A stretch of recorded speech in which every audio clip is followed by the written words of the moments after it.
Hello everyone, good morning. কেমন আছো বন্ধুরা? আশা করি তোমরা সবাই খুব খুব খুব খুব ভালো আছো। আমরাও মোটামুটি বেশ ভালোই আছি তোমাদের এবং ভগবানের আশীর্বাদে।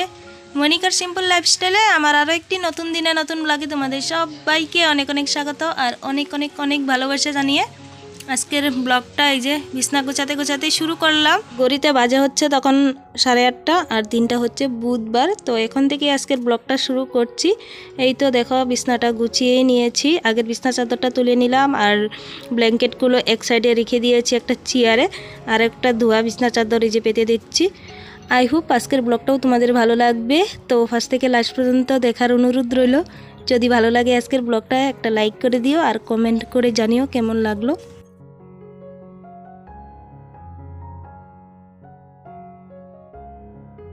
এই যে দেখো বিছনাটা গুছিয়ে কতগুলো কাপড় বেরিয়ে গেল। কাপড়গুলো আগে ভিজিয়ে রাখি, তারপর ঘরটা গুছাবো। ঘরটা গুছিয়ে ঝাড়ু দিয়ে আগে কাপড়গুলো ধুয়ে মেলে দিব।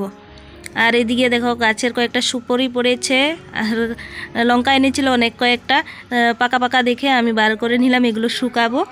আর বাইরের একবার ওয়েদারটা দেখো, রোদ দেখাই যাচ্ছে না, একটু রোদ উঠছে আর দিনটা অন্ধকার হয়ে আসছে।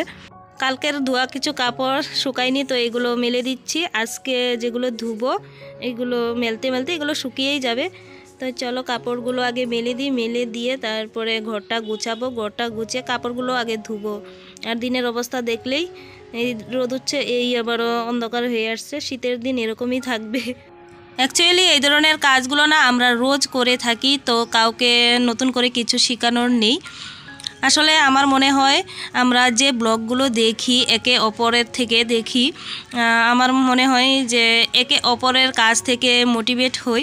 কারণ এই ধরনের কাজ আমরা প্রত্যেকেই করি, প্রত্যেকেই আমরা কে কীভাবে কাজ করি একে অপরের থেকে শিখে ফেলতে পারি। এটা ছাড়া নতুনত্ব কিছু নেই ব্লগ করার মধ্যে। তাই প্রত্যেকটা মানুষের থেকে আমরা তাদের কাজের স্টাইল, তাদের রান্নার স্টাইল, তাদের ঘর গোছানোর স্টাইল মানে এগুলোই আমরা শিখতে পারি, আমরা তাদের থেকে দেখে মোটিভেট হতে পারি। যাই হোক, অনেক কথা বলে ফেললাম, কিছু মনে করো না। সকাল সকাল আজকে সকাল সকাল অন্য কাজগুলো সেরে এই যে রান্নাঘরটাতে পরিষ্কার করতে লেগে পড়লাম। রান্না করার পর রান্নাঘরে যেরকম অবস্থা হয় আর কি, ঠিক সেই রকম অবস্থা হয়ে রয়েছে। বাসন পড়ে রয়েছে, সব ছড়িয়ে ছিটিয়ে রয়েছে। তো চলো ভালোভাবে কিচেনটা ক্লিন করা যাক, ক্লিন করে নিই। আর আমি প্রত্যেক দিন রান্না করার পর রান্নাঘরটা পরিষ্কার করি কিভাবে, আজকে তোমাদের সঙ্গে পুরোটা শেয়ার করব। প্রতিদিন রান্না করার পরে যদি আমরা 10-20 মিনিট সময় রান্নাঘরে সময় দেই ক্লিন করার জন্য বা অর্গানাইজ করার জন্য দেই, তাহলে রান্নাঘরটা একদম সুন্দর চকচকে রান্নাঘর তৈরি হয়। আমি সবসময় চেষ্টা করি আমার বেডরুম আর কিচেন রুমটা সবসময় পরিষ্কার সাজানো গুছানো থাক।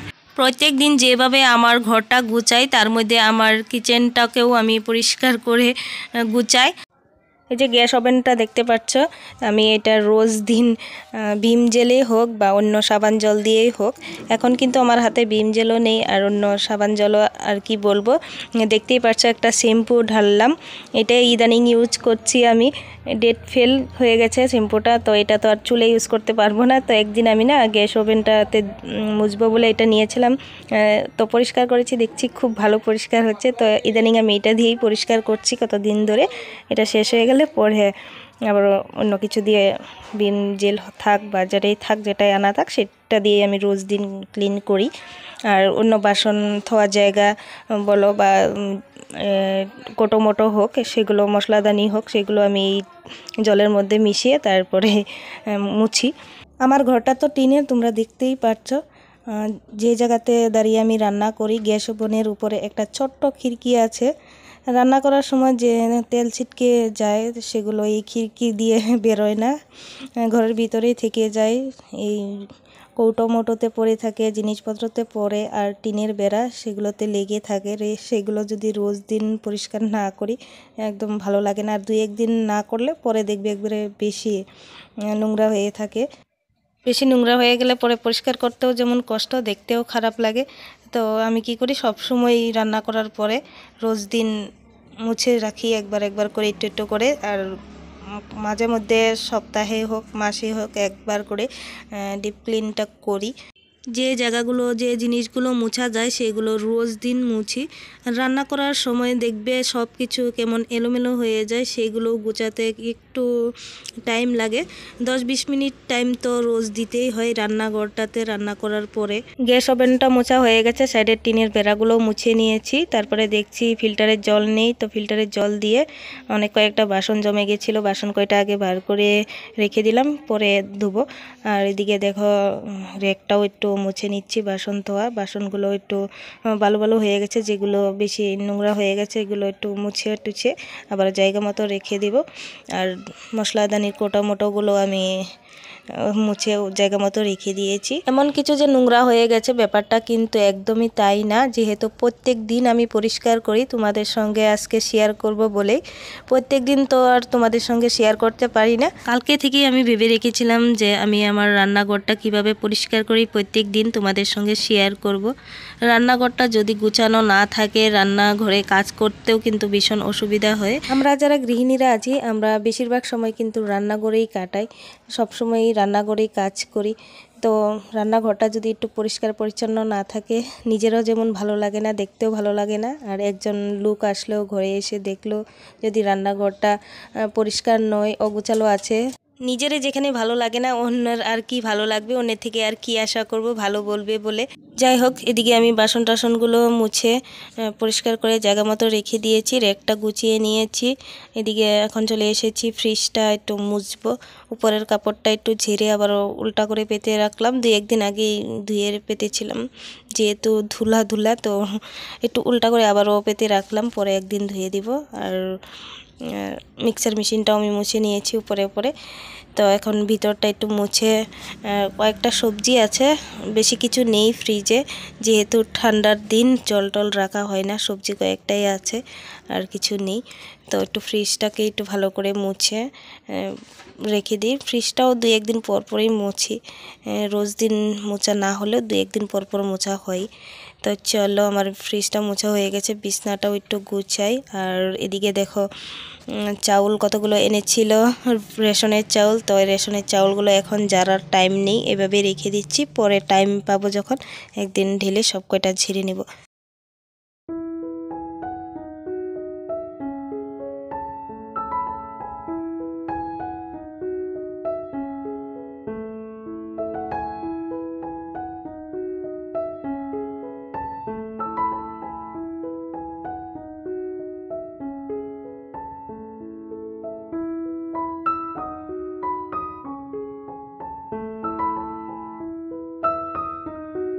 আমাদের এই বিছনাটাতে কেউ ঘুমায় না এখন, যখন অতিথি আসে তখন ঘুমায়।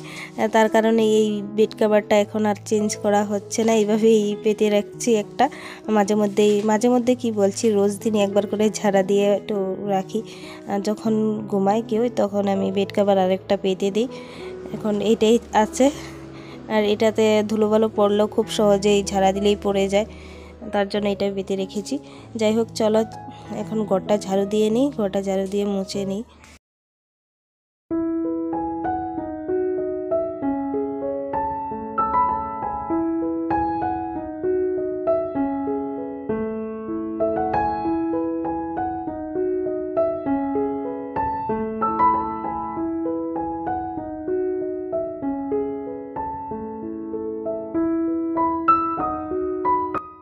শীতকাল মানেই কষ্ট, শীতকাল মানেই বাড়তি ঝামেলা। শীতকালটা অনেকে হয়তো পছন্দ করে না, আবার অনেকে হয়তো খুব পছন্দ করে, কিন্তু আমার খুব ভালো লাগে, বিশেষ করে রান্নাঘরে কাজ করতে, রান্নাবান্না করতে। আর গরমের দিন দেখবা বন্ধুরা, গরমের সময় মনে হয় কখন রান্না শেষ করে রান্নাঘর থেকে বেরিয়ে যাব, একটু ফ্যানের হাওয়া খাবো, ঠান্ডায় বসবো। যাই বলো, রান্নাঘর থেকে বেরোতে পারলেই বাঁচি, তাই মনে হয় আমার। তো তাই মনে হয়, আমার মনে হয় সবারই সেরকমই মনে হয়। কিন্তু শীতের দিন সারাদিন রান্না করে থাকলেও, রান্না করলেও কিন্তু ক্লান্তি লাগে না। রান্না করতে যেরকম ভালো লাগে, খাওয়া দাওয়া করতেও বেশ ভালো লাগে। আর শীতের দিনে সবজি, যে কোনো সবজি তো আমার খুব ভালো লাগে। কিন্তু যে সমস্যাটা হয় সেইটা হলো বেশি রান্না করার ফলে ঝামেলা হয়, ফলে তেল চিটচিটে বেশি হয়, তাই রান্নাঘরে কাজকর্মটাও একটু বেশি হয়, সব সময় লেগে থাকতে হয় রান্নাঘরে।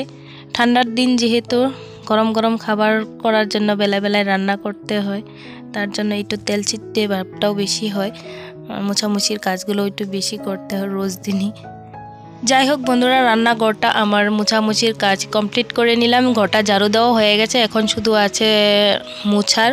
তো আগে এই যে বেডরুমটাও আমি আগেই গুছিয়ে নিয়েছিলাম, ঝাড়ু দিয়ে দিচ্ছি একসঙ্গে। এখন দুইটা রুমে একসঙ্গে মুছে নেব, মুছে পরে উঠানটা একটু পরিষ্কার করব, পরিষ্কার করে স্নান দান করে পূজা টুজা দিব।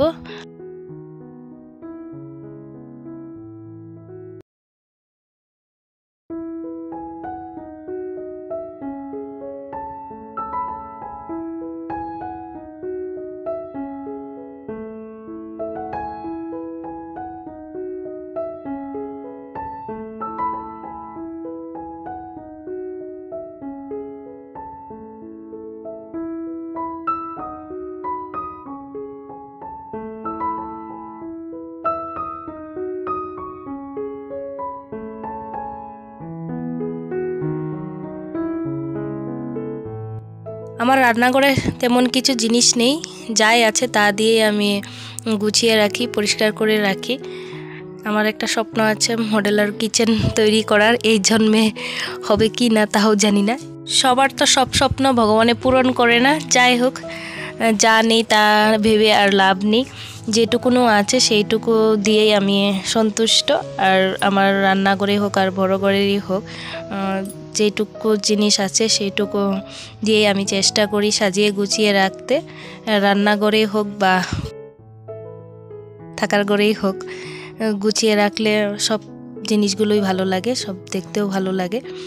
ঘরটা ছোট হোক কিংবা বড় হোক, দামি ফার্নিচার জিনিসপত্র থাকুক বা না থাকুক, আমরা যদি ঘরটা সুন্দর করে গুছিয়ে রাখতে পারি, জিনিসগুলো পরিষ্কার করে রাখতে পারি, তাহলে দেখবে কম জিনিসেও ঘরটা পরিপাটি নিখুঁত লাগে আর ভালো লাগে, মনেও একটা খুব শান্তি লাগে। যাই হোক, এই যে আমার ছোট্ট রান্নাঘরটা আমি এইভাবেই গুছিয়ে পরিষ্কার করে রাখি। তোমাদের কেমন লাগলো জানিও।